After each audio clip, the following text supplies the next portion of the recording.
We have details of these and more stories coming your way. Remember, the bulletin is also live on DSTV channel 279. We are also streaming on Facebook at TV3 Ghana, where you can join us with your thoughts and comments. This is your Election Comment Center.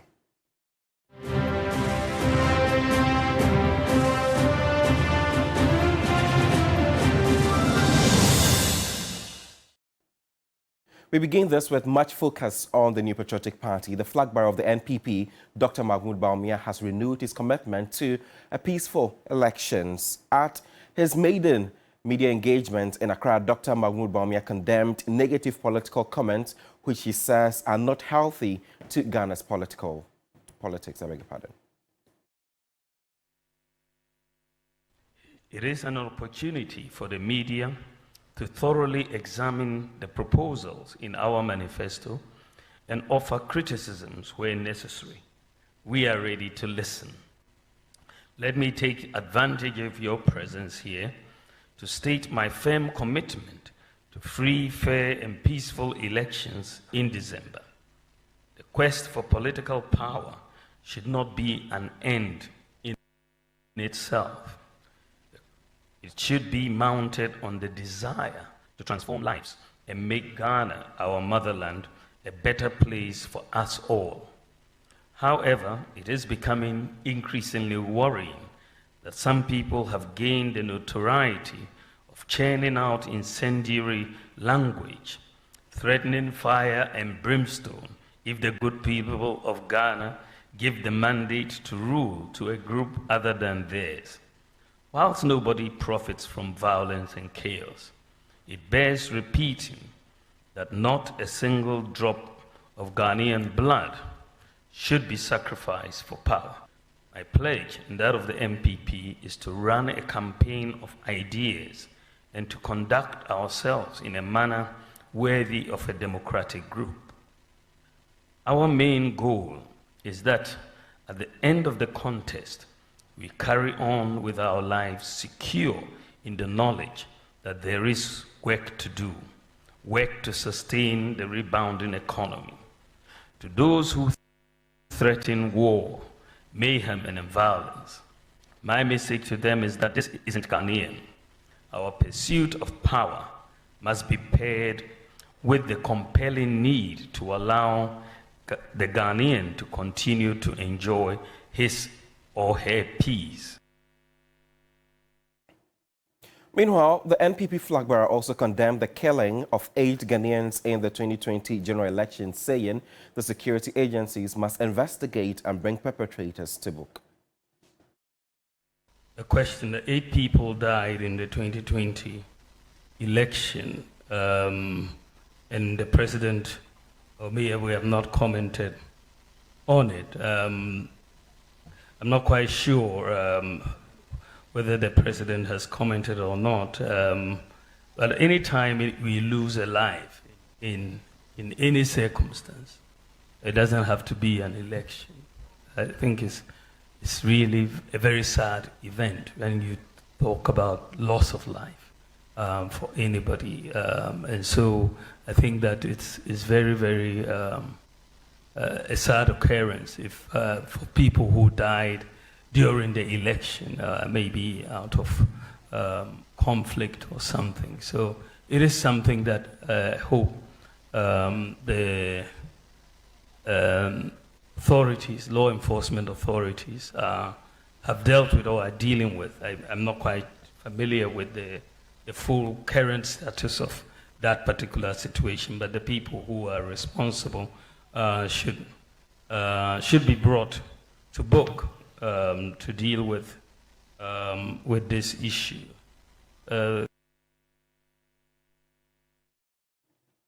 Over the weekend on Saturday, the NDC launched its manifesto in Winneba, and they have been making some policies on education, which involves them saying that they will establish libraries in primary schools to promote reading culture, build teacher accommodation in basic schools, and start a policy of adding teacher accommodation to every basic school to be contracted.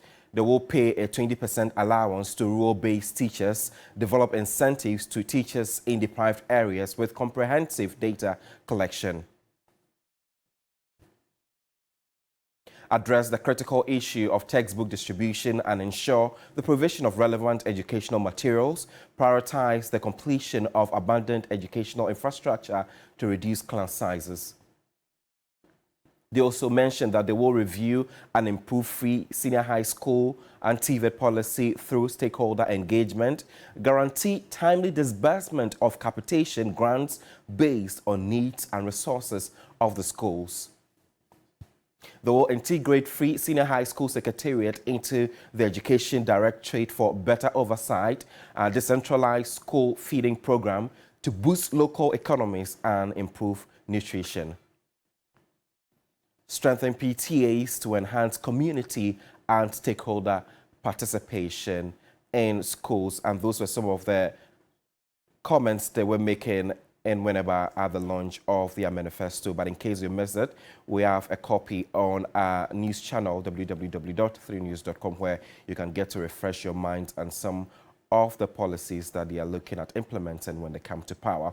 But flag bearer of the opposition National Democratic Congress, John Dramani Mahama, has outlined a series of actions he will take within his first 120 days in office if elected as president in the December elections. According to him, he will nominate all cabinet ministers within the first 15 days, prepare legal documents for the implementation of a 24-hour economy, and scrap all nuisance taxes, including betting and e-levy taxes. He made these statements at the launch of the party's 2024 People's Manifesto held in Winneba in the Central Region. Take a look. Place a robust code of conduct and standards for all government officials in line with the principles of ethical leadership, modesty, humility, integrity, and accountability.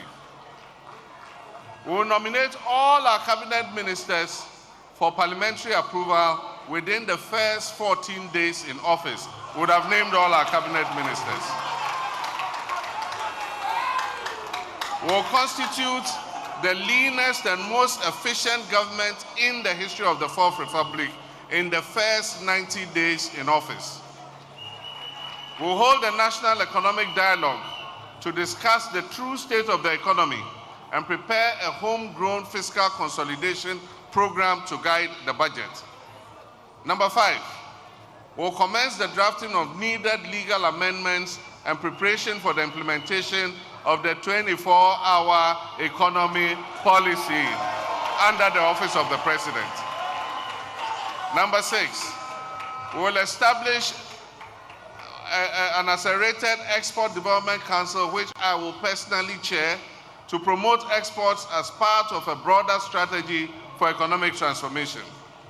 Number 7, we'll convene a national consultative conference on education with CHAS, NAGRAT, NAT, CCT, NAPS, CETAG, Vice Chancellors Ghana, PRINCOF, TEWU, UTAG, PTAs, students, think tanks, academia, parents, and other stakeholders to build consensus on the improvement of our education sector, including the free SHS.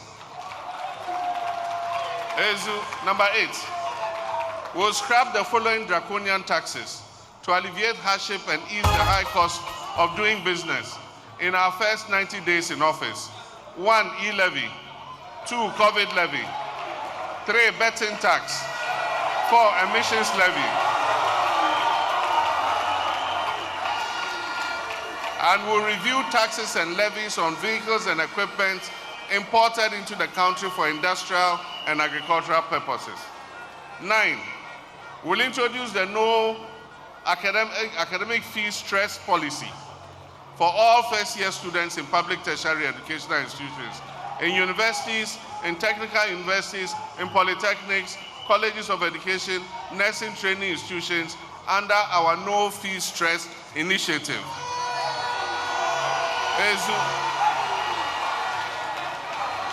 We will budget for this, and the money will be given to the Student Loan Trust. It will register all the level 100 students, and it will pay the money to their universities on their behalf so that they don't have to go and pay anything. It will be a grant. It's not be a loan. It will be a grant, so they don't have to pay for it.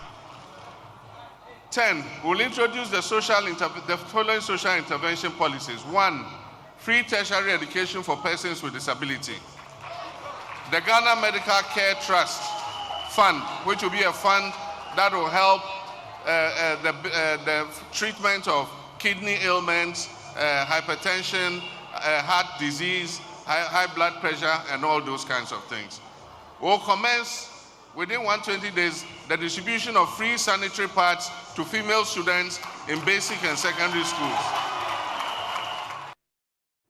Following the NDC's promise to give a 20% increase in the allowances to teachers who accept postings to rural areas in Ghana, some stakeholders in education say although they support the promise, they are doubtful of its implementation. Communications Director of the Coalition of Concerned Teachers say both the NDC and the NPP have made similar promises but have not fulfilled it yet.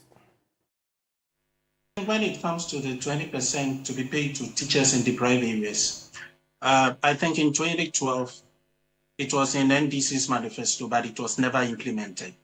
It has also been in NPP's manifesto that was not even in manifesto, it was in their manifesto, it was also in the conditions of service. It was never implemented. The same thing in 2020, it was also in the conditions of service, NPP type, it was also not implemented. But now NPP says they will implement it. NDC also says they will implement it. As a matter of fact, we've signed a new conditions of service which took effect in July. And per that, we were supposed to meet after a month, which is in August. That is August. We are still in August, to meet with the Ministry of Fair Wages and Salaries Commission and other stakeholders to discuss further how that one will be implemented. So it is in our condition of service. It's been there since 2012, but it has never been implemented. But we are hoping that this time around it will be implemented because it is coming from NPP. We've signed a new condition of service, and now NDC is also saying that when they come to power, they will do it. So we are hoping that it will be implemented.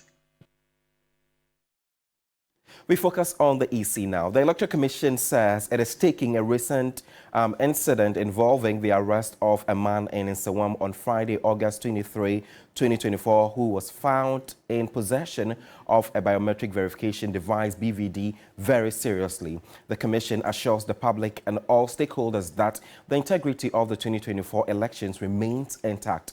The Commission has emphasized that a stolen BVD cannot compromise the upcoming elections. The Commission stated that it is currently conducting internal investigations and will work with the police to resolve the issue.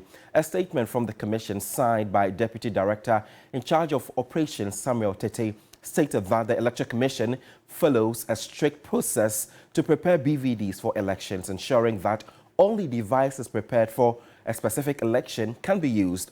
The possession of a BVD that has not undergone this process cannot impact the 2024 general elections. Meanwhile, the Commission has urged the police to thoroughly investigate the circumstances surrounding the BVD found in Nsawam, adding that it is ready to assist in this investigation.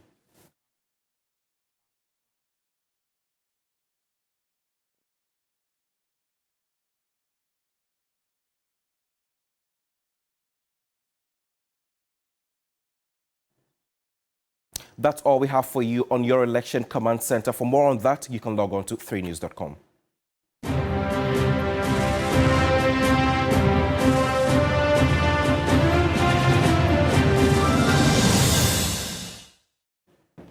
Away from elections-related stories, let's head to some road crashes. 9 people lost their lives in a road crash early Sunday morning at Adwaje near Ayensodo on the Cape Coast Takoradi Highway. The injured are meanwhile receiving treatment at the Cape Coast Teaching Hospital.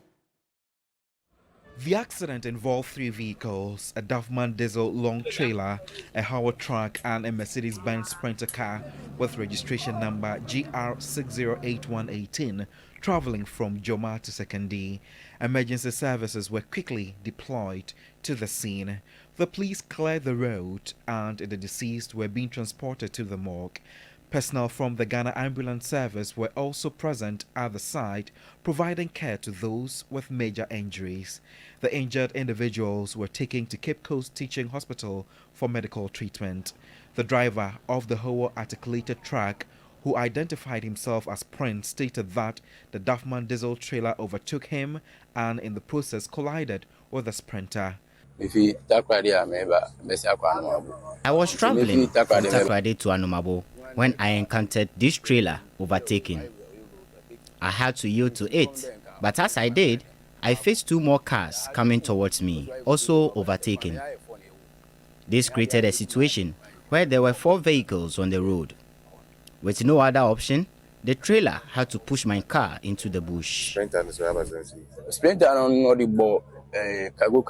Some relatives of the victims, upon hearing the news, came to the accident scene to check on their loved ones. Mami Ekia, a relative, had this to share. I went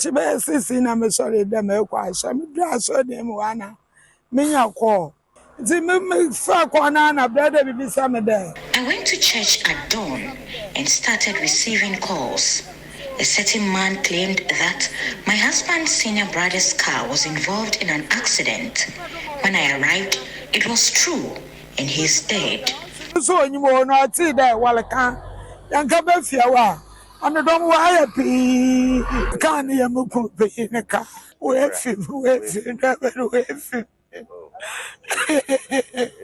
The cause of the accident is still under investigation, and authorities are working to determine the exact circumstances leading to this tragic event. Still in the central region, 2 more rather unfortunate stories. One of the victims of the collapsed building in Kaswa, who was in critical condition, is now responding to treatment. Stanley Niblo visited the scene and filed this report.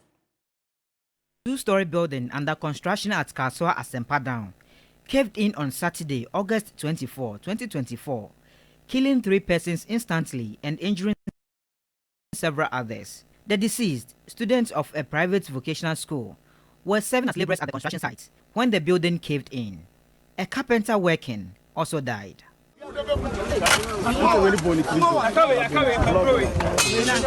Another student survived the disaster after youth groups rushed to the scene to pull her from the rubbles. The elder brother of one of the students who died was among workers at the site mixing concrete for the project when the incident occurred. A student, but no almost sense who are and Tina Capini here be no flow, me say, the students were fetching water for the workers on site when the carpenter called them to pick a piece of bamboo for him to work with inside the building. Immediately they entered the building. The entire structure caved in and trapped them. The owner of the structure, which when completed, will serve as classrooms annex for her private vocational institute in the area, is said to have started development without obtaining permits from the municipal assembly. The municipal chief executive said efforts to compel the developer to obtain permits was not obeyed. Obtaining permits from the assembly is one of the requisites that you have to get. I mean, if you don't get it, now look at what has happened to you. Unfortunately, what really happened to you was not just the collapse. People that parents have sent them to come and work have died, so you are in trouble. So as an assembly, we will keep on ringing our bell. When we got there, honestly, I'm not a mason, I'm not an engineer, but I could see from the collapse that it was full of sand. On Sunday, some officers from the Ghana National Fire Service were at the scene to conduct assessment of the structure. Greater Accra Regional Commander of the Ghana National Fire Service spoke to journalists after the assessment. Luckily for us, we have also seen some of the concrete on the floor. And for nothing at all, we were expecting that by now it is very hard, but we can just break it with our fingers. So it tells us that the aggregates that were used for the concrete was not the right aggregates. The site has since been cordoned off. The team later visited the Central Kaswa Clinic, where survivors are receiving treatment. One of the victims, who became unconscious and in critical condition after being pulled from the rubbles, has been resuscitated by health workers and responding to treatment. Another worker at the site, who sustained chest injury, is also recuperating. Stanley Niblo, TV3 News, Kaswa. Still in Kaswa, property worth thousands of Ghana cedis was destroyed on Sunday when a fire gutted several shops at the Kaswa New Market. Another report by Stanley Niblel.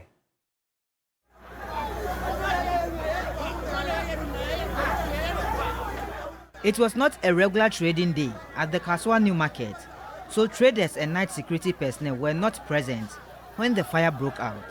Personnel from the Ghana National Fire Service deployed 4 fire tenders to the scene following a distress call, but access to the market was impeded. The firefighters were able to contain the inferno after 3 hours. Goods worth thousands of cedis were destroyed. We use 4 vehicles, so if they say from just junction to this place, we didn't come early, I don't know. I don't begrudge them because once the fire rages, it will spread and burn wild. So whoever is watching may think he has called fire service and they are not coming. But I also entreat you, anytime anybody tells you that he is called fire service and we are not coming, find out the number that the person called. Many times they don't call us. The Area National Disaster Management Organization Zonal Officer expressed dissatisfaction with activities at the market. Market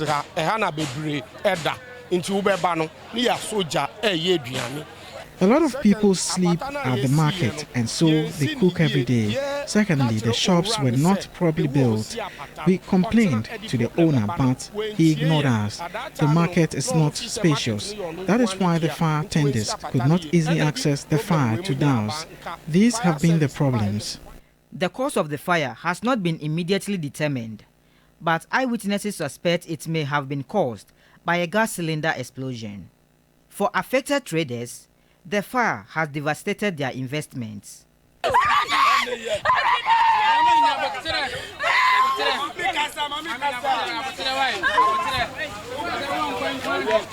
The leadership of the Kaswa New Market Traders Association has announced plans to provide some relief to those affected.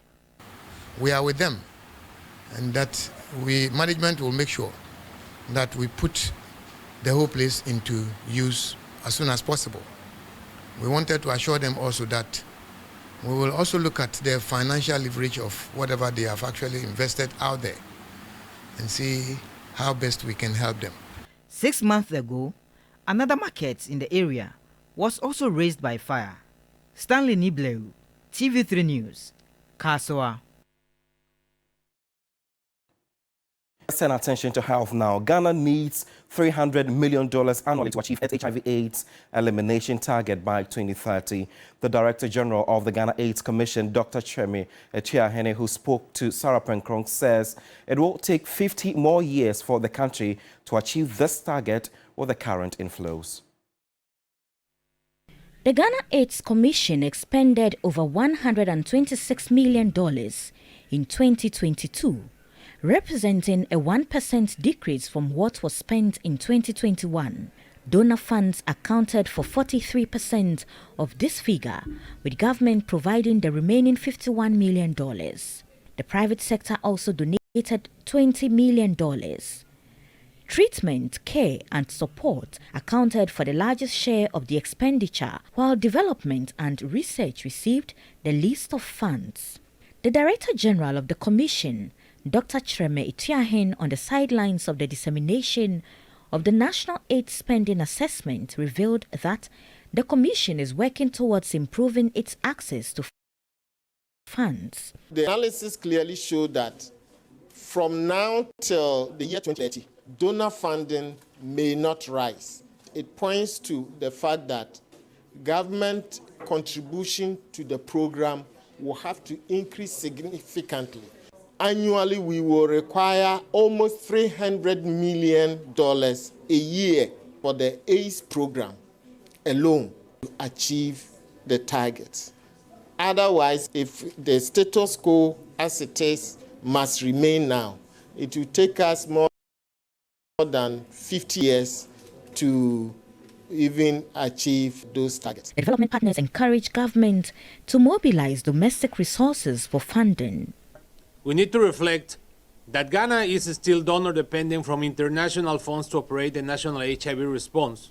While we are happy to partner with you to change this narrative, we appeal to all multi-sector partners supporting HIV response in our country to continue exploring more innovative ways to mobilize domestic sustainable funding. President of the Network of Persons Living with HIV, Madame Elsie Aye, is more concerned about sustainability of funding sources. There are other issues, the healthcare, the medication, all those other ones, which are crucial for the system.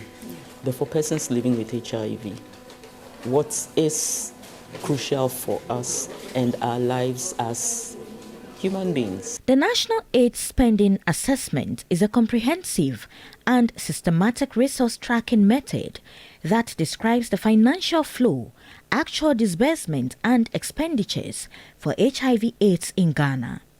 As of 2023, Ghana had 334,095 people living with HIV/AIDS. The figure is made up of 17,550 children under the age of 15. That's how we end the morning news this morning. For more news updates, kindly log on to www.3news.com. In case you missed the bulletin, it was also streamed on Facebook at TV3 Ghana, where you can watch, like, and share. My name is Godwin Asidiba. New Day continues shortly with the team. Stay with us and see you soon.